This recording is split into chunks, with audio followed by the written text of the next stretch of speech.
We are Pro Cannabis Media.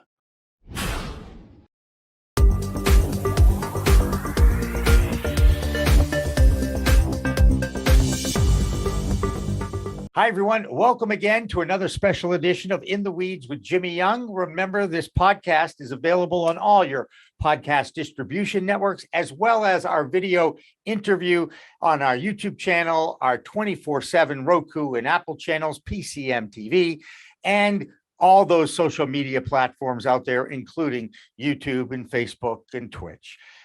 This is what we do. Today, we've got a representative from the New Hampshire region. His name is Tim Egan. He's an old friend of mine from my days in media production. Tim, thank you so much for joining us here today. Jimmy, it's always a pleasure to talk with you, and it's always a pleasure to be part of anything Pro Cannabis Media does. I appreciate that. I'm reading a headline: GOP-controlled New Hampshire House votes to legalize marijuana possession and cultivation. This was a big story last week when it broke. Tim, what's the latest on this, and what's the next step towards legalization in the Granite State? Jimmy, I couldn't have been more proud to be a resident of the state of New Hampshire when bipartisan support for Representative Carol McGuire's bill, House Bill 629, which is possession and home grow, as we call it in the House, bill passed with an overwhelming majority. And the reason I want to stress that word overwhelming is because veto proof is a phrase that we actually have to use in our conversations, because our governor, we're not sure where he's at. You know, he says he's against it, and then he sort of, it's kind of like I was before I wasn't. We've heard that phrase before in politics. So Chris Sununu working hard, trying to make the state and stay in good stead during this COVID environment, but we can't really sort of figure out where he is on the map. So the fact that 629 passed in the House, with 300 out of 341 legislators, 358 legislators there. We had more than a 2/3 majority, which means that is a veto override. If the bill got vetoed and it had to come back to the House, that same amount of legislators voting would pass it. That means a lot as well to the next step, which is our focus on our friends in the Senate. All right. Well, we'll talk about that. If you're keeping score at home, Tim, that score on the vote was 241 to 113. So your math was right. I'm sure you knew that. Right. The total number of legislators. So what 241 means is, I think 66% is like 230 something. So we have a majority. That's great. So that's the big first step, is that, this bill, which is actually a leftover bill, and I think we've had this conversation before, I have filed in the 2022 House session a legalization and home grow bill, actually makes my bill happily moot. So if I don't have to, I'm still going to keep it on the back burner in case something happens. But the fact that this bill passed says a lot. And another thing that was important, the bill tried to be killed, then it tried to be tabled, then we passed it. And earlier in the day, a commercialization bill, which not everybody is on the same page with because it has some taxes in it. And we know the word taxes in New Hampshire is like, yelling fire in a movie house. People have, but that bill was not killed. We did not come out ought to pass, but overwhelmingly was tabled with the intention to bring it back.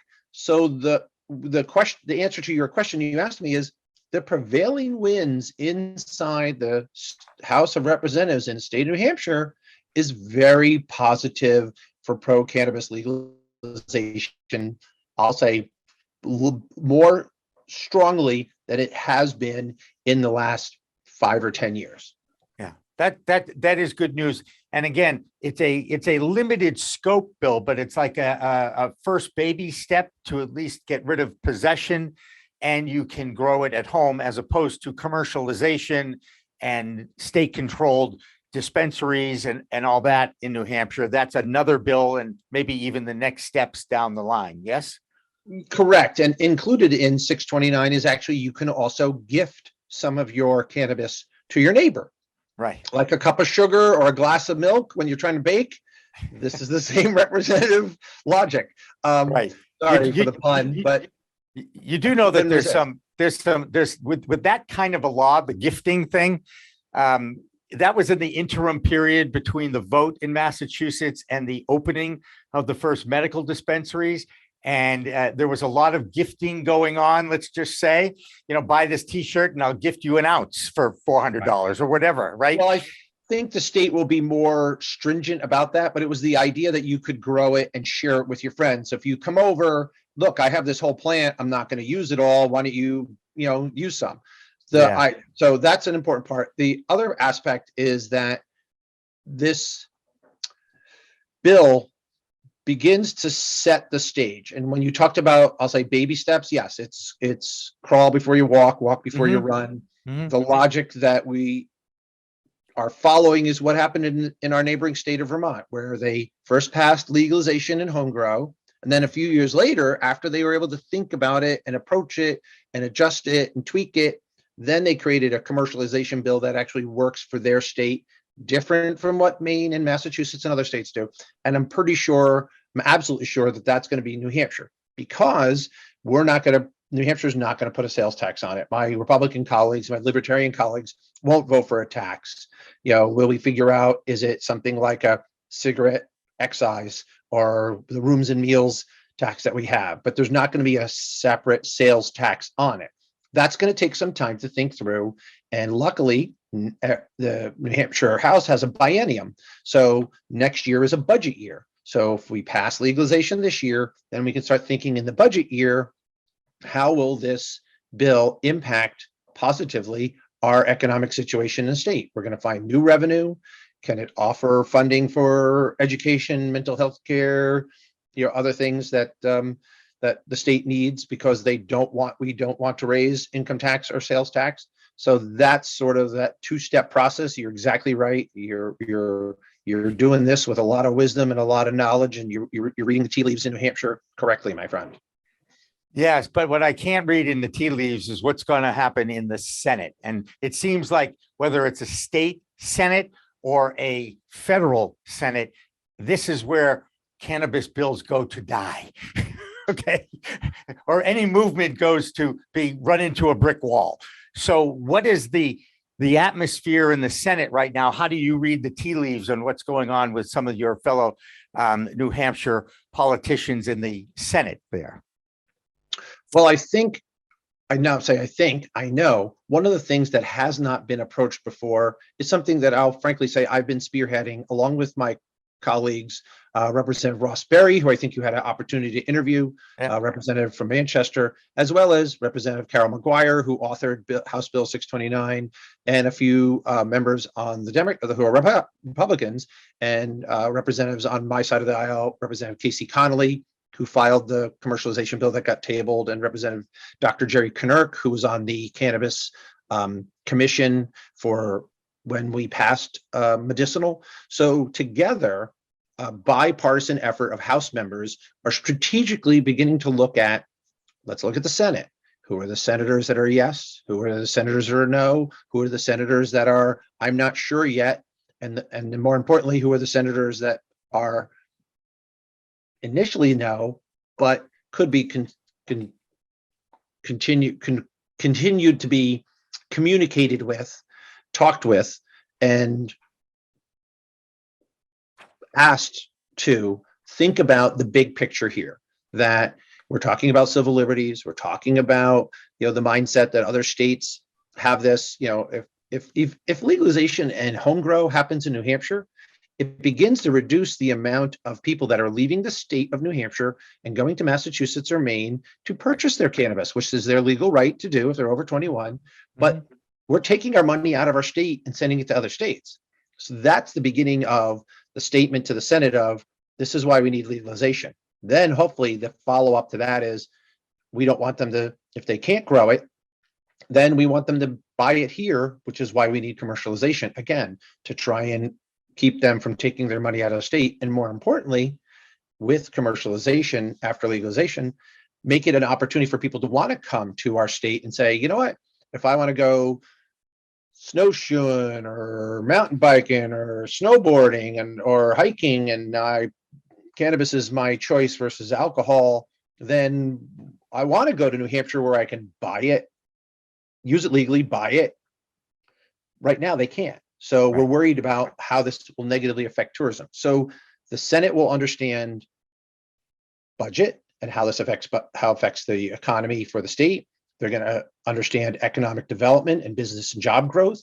They're going to understand that overall societal norms have changed and people are more accepting of cannabis as an alternative to alcohol, alternative to cigarettes, alternative to, Opioids, medications, right? The rare that I get to quote the Rolling Stones with you, but Mother's Little Helper has been around for a long time. And this is something that is not a addictive prescriptive drug that big pharmacology runs. This is something that allows people their choice if they want to smoke a little something, have an edible, but we're not giving them that choice. We're forcing them down a path of it's only alcohol or it's only prescription drugs. If you really have stress or anxiety or want to relieve yourself of some tough days, right? This is what we're trying to create for our people. So the Senate will hopefully understand those things: economy, revenue, and sort of social right. So you got 354 in the New Hampshire House. How many? That's how many attended that day. Remember, we're 400 members strong, but that's how many attended that day. All right. And how many are in? What's the number in the Senate, I guess, and do you know what the GOP versus Democratic breakdown is by any chance? I know you weren't prepared for this, but I have a feeling you're going to know this number. There are 24 members in the Senate. Yes, Jimmy. And my quick look, because I have to do the math, 2, 3, 4, 5, 6, 7. I think they have a majority. I think it's 13 to 11 Republicans over Democrats. Okay. So yeah, really, we need to swing. All the Democrats vote for it, and there might be 1 or 2 Democrats who might not. Yep. So say there's 10. Yeah, 10. We need 6 to 8 Republicans for a veto-proof majority in the Senate. I already know of 3 or 4 Republicans who have said out loud, "I'm in favor of cannabis." So that's part of what the bipartisan effort between sort of these 3 leaders on the right in the House and these 3 leaders on the left in the House. And I won't just say it's left and right. A couple of them are libertarians, a couple of them are traditional conservative Republicans, a couple of them are centrist Democrats like me, some of them are progressive left Democrats. I made sure that we got all the voices together, and those 6 are really going to work over these senators and say, time is now. We're gonna miss the boat business wise. We're gonna put our state in a position of being considered a bastion of prohibition. That's not a good attitude to have, especially when your second largest industry is tourism. So that's the effort. That's what's going on in the Senate. And that's all going to happen between now and what we call crossover day, which is May 31st. So all the House bills have to be sent to the Senate on that day. And then the Senate has within a month to vote on them and send them back to the House if they make any adjustments. So there will be a concentrated effort this spring to recruit and engage and convince 18 senators to vote in favor of House Bill 629 so that it has a veto-proof majority. Because if you want to talk about that next, I'll let you ask. It's going to go to the governor's desk. It's exactly what's the next question. God, you've done this before, Tim Egan. Absolutely. You and I are of like minds, my friend. That's right. So the idea is to get a bill passed that is veto-proof by a 2/3 plus majority, if you will, that the governor can be the governor and just say, I'm not going to touch this. I'm not going to veto it. I'm not going to agree to it. You guys make it happen in the legislature. And that clears his hands in case he wants to, has further aspirations or whatever reason he thinks. You touched on 2 things. The further aspirations phrase I'll leave second. The first one is, yes, he could do exactly what Phil Scott did, the governor of Vermont, which is what the phrase in politics is, they put it in the drawer. The governor has 5 days after a bill comes to his desk to either veto it or sign it. After 5 days, it automatically becomes law. So he could basically say to those who are anti-cannabis, I didn't sign that bill. And to those who are pro-cannabis, I didn't veto that bill. That's right. And oh, by the way, I'm running for re-election as governor. Isn't it amazing, by the way, and I know this is true across the board on the federal side, state side, that the issue that brings out the most voters to the polls in a lot of these states is cannabis. When cannabis is on the ballot, it galvanizes people's right to vote. They want to take part in it. And this is what I keep saying is you could walk down the street and ask 100 people. Every single one of those people has an opinion about cannabis, whether it is an enlightened opinion, educated opinion, or ignorant opinion, but it's an opinion. Right. And it's one of those hot button issues, right?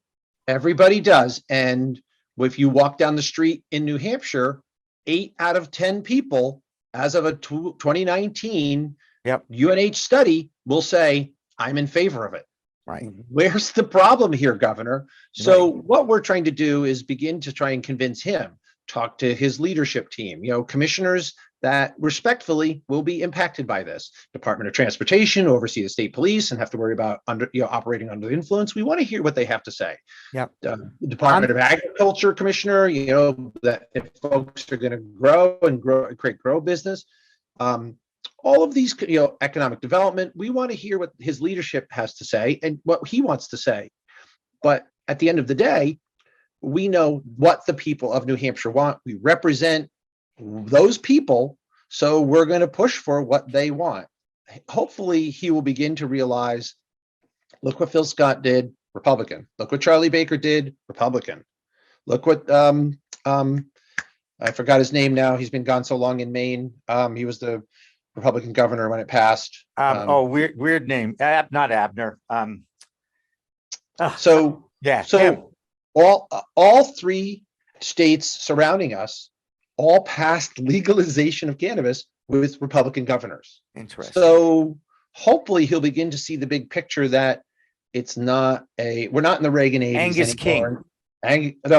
King. Angus King is the current senator and was the governor, but he was a moderate. It's right. He was the angry guy who current Governor Mills defeated when he ran for re-election. That's right. I knew I would come up with a name from Maine. Okay. He was an angry guy who liked the former president, who I try not to say his name out loud anymore. So, so the idea that conservatives see this as a civil right issue, like I'm entitled to do this, just like they say to me, and this is not my preferred choice, I'm entitled to carry my handgun.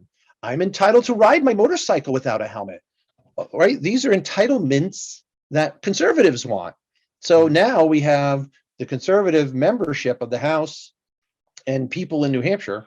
And I want to say it's like 83% of Democrats, 81% of independents, and 70% of Republicans.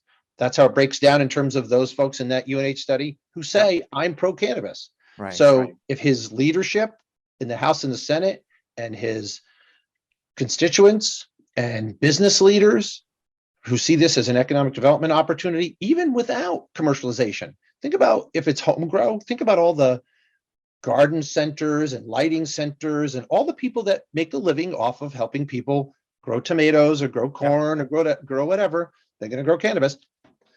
If he's a pro-business Republican, why aren't we paying attention to one of the newest revenue sources of business and generation that can happen in the state?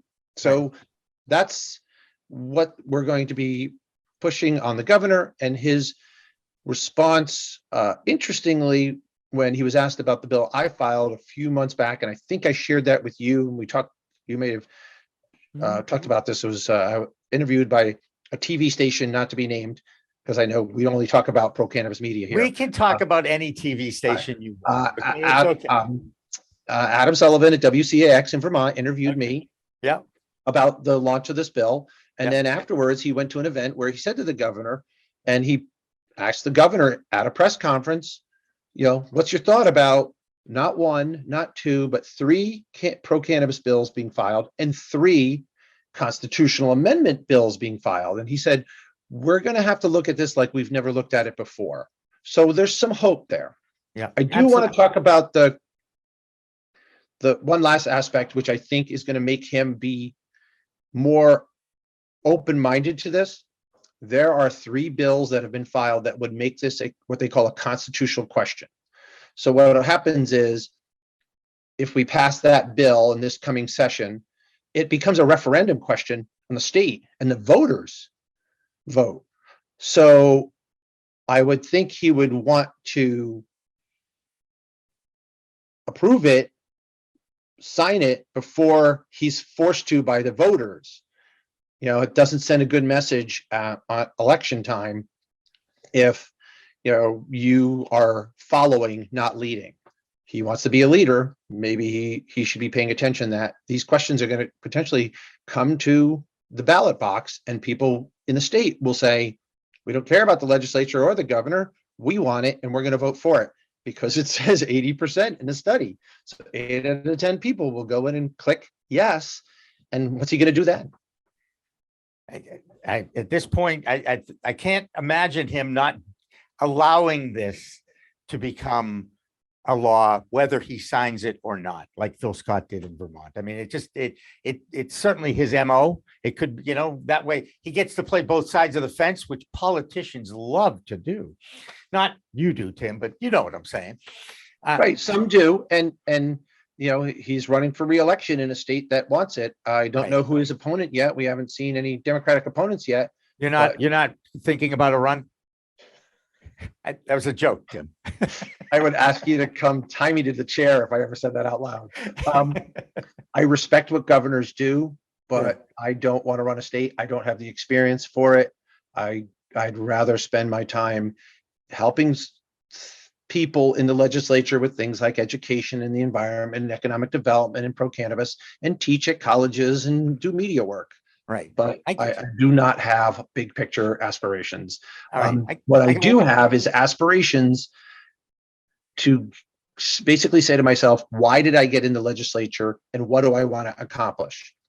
And if I can create legal cannabis in the state, be a part of helping that happen, then 2, 3 terms, whatever I serve, I actually did something of value. Right. And that's what I want to do. And we're all part of history here, Tim. There's definitely a feeling of we're part of a change in attitudes and in facts and figures and science and research that everywhere you go now, people are getting more and more education about this plant. There's an issue in Massachusetts and other states as well, and they continue to try to figure out what is the best way to deal with the operating under the influence of cannabis behind the wheel of a car. And while a lot of the lawyers out there and the people that recognize this, it is very difficult to prove impairment based on the amount of cannabis in your system. And they've yet to find a way to get this done. Very interesting report out of, I think it was Australia. They looked at 7 of these other studies of that were involved with operating under the influence of cannabis, and it was inconclusive. And that's the biggest challenge, is how do you take something that, and the research and the facts that are inconclusive, and then still judge whether someone is impaired or not? You're not going to give a driver's test on the side of the road, right? No. And I think the big issue here is the fact that cannabis is still on Schedule 1, because there's lots of money and lots of allowances for alcohol research done through NHTSA or MAD and all these great organizations who want to study the impact of how much alcohol you can consume before you drive and become a hazard. Right. But the federal government allows that to happen. Because cannabis is still on Schedule 1, there's no federal funding for this. There's no states to do research. You can't give money to departments of public health or state police departments to do it. There's no opportunity for universities to do this kind of research and study it because they can't pay their employees or let students take classes. So we're really hamstrung. So when you talk about the Senate federally, yeah, we're hamstrung by the Senate, because the House passed, allowing it to be descheduled.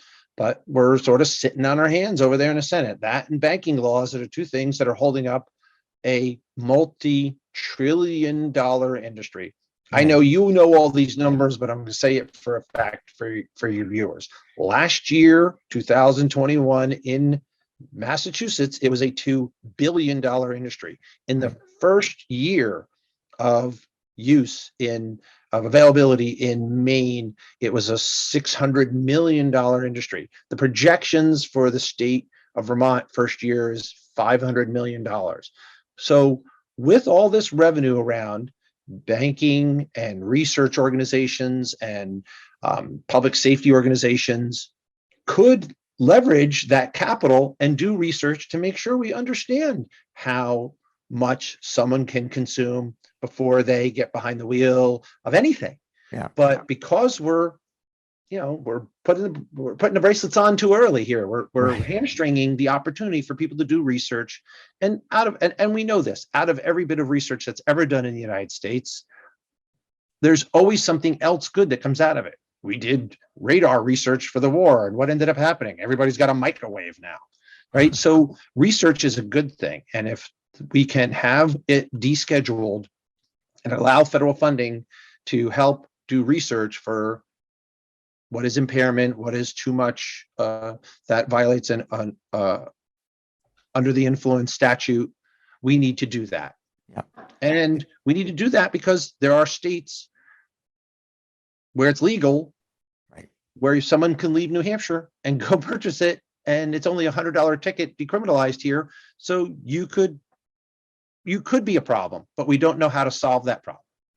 Right. Look, research, science. A news item today, I'm pretty sure I saw that the FDA has approved a CBD-based drug to help people get off opioids, and it will be a clinical study, I think, at the UCLA Medical School in the next few months or so. So this is, they're slowly recognizing that, that Schedule 1 thing, we probably should get rid of that, right? Yeah, early on in the first few years of legalization in Massachusetts, because you and I, I'll explain because it's your viewers. I do work in as much as I live in New Hampshire, I do work in Greater Boston, and I was doing some work with Partners Health, Mass General, and they were struggling with getting access to funding because they had initial tests that was showing that cannabis was a non-addictive alternative to opioids. Right. So, if we're not able to allow this research to happen, there are so many social issues that we could potentially solve or curtail, aside from simple ones like someone in New Hampshire could be growing and selling cannabis, and a mile away on the border of Massachusetts, someone's making $500,000 a year selling it out of a dispensary. Right. The person in New Hampshire is going to jail. Well, Right. Why are we putting these people in jail? Why are we crowding our jails? Why are we creating more costs to our correctional and legal system? These are is that because it's a privately run institution, our jail and prison system? I mean, that's a major issue, isn't it? Oh, we could go down this bowling alley. I knew I did.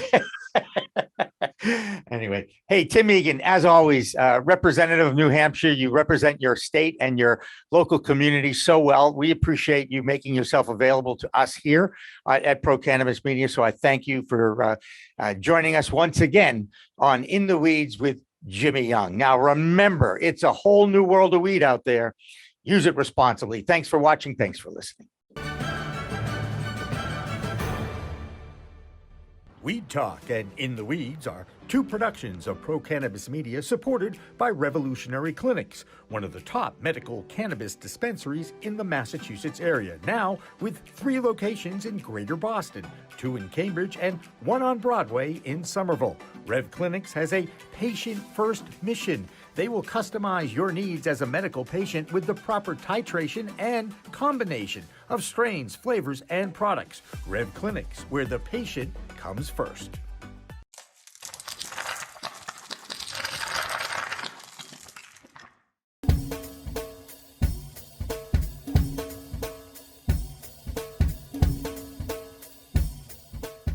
difference is building a solution for that individual.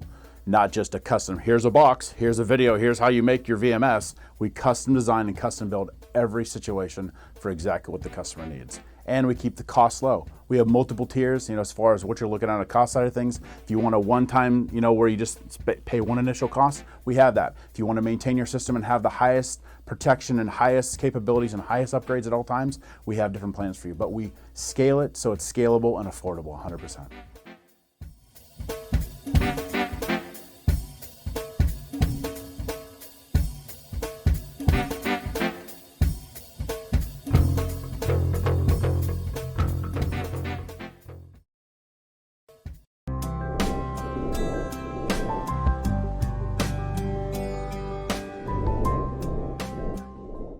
Pro Cannabis Media programming is available live and on demand on our Facebook page at Pro Canna Media, on Instagram at Pro Cannabis Media, on LinkedIn also at Pro Cannabis Media, on YouTube and YouTube Live on Pro Cannabis Media, Twitter at Pro Canna Media, and on twitch.tv/Pro Cannabis Media. So like, share, and subscribe to all of our content, newsletters, and shows live or on demand. We are Pro Cannabis Media.